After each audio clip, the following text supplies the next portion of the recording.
sunt tânări, sunt informați, pe care mergem în mediile de vârstă este destul de mare.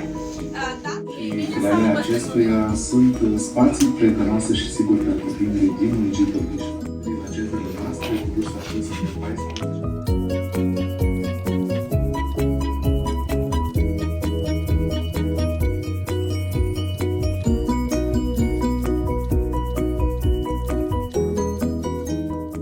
În fiecare zi ne avem activități speciale și chiar dezvoltări.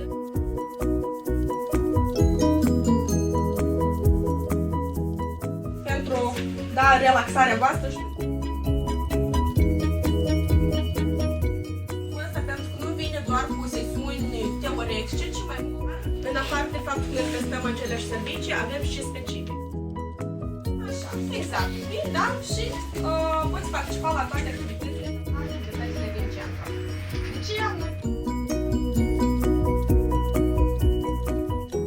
notat mult mai bine decât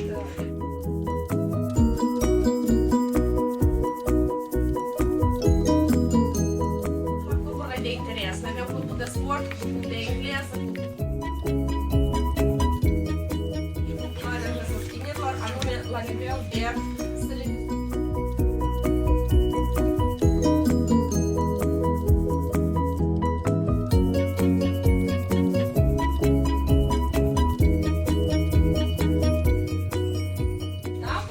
o întrebare, eu am să propun să visați.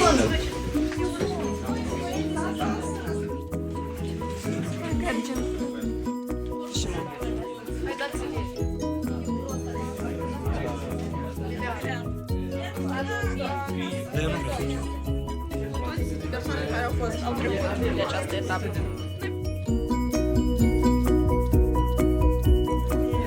Ghidanță, zângare.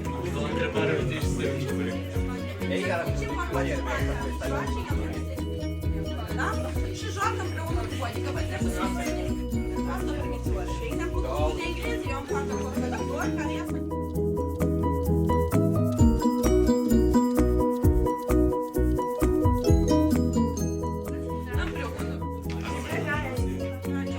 Erau foarte mari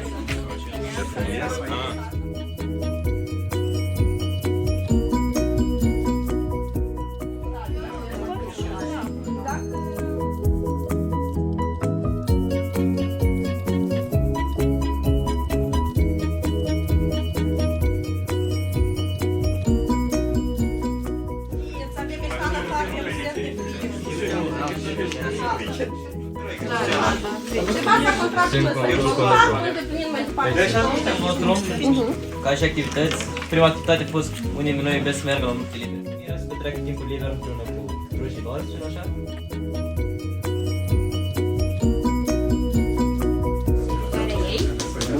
Evitarea persoanelor toxice, conștientizarea consecințelor generale în psihologie.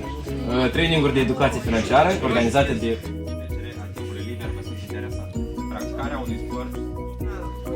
Trebuie recompensă.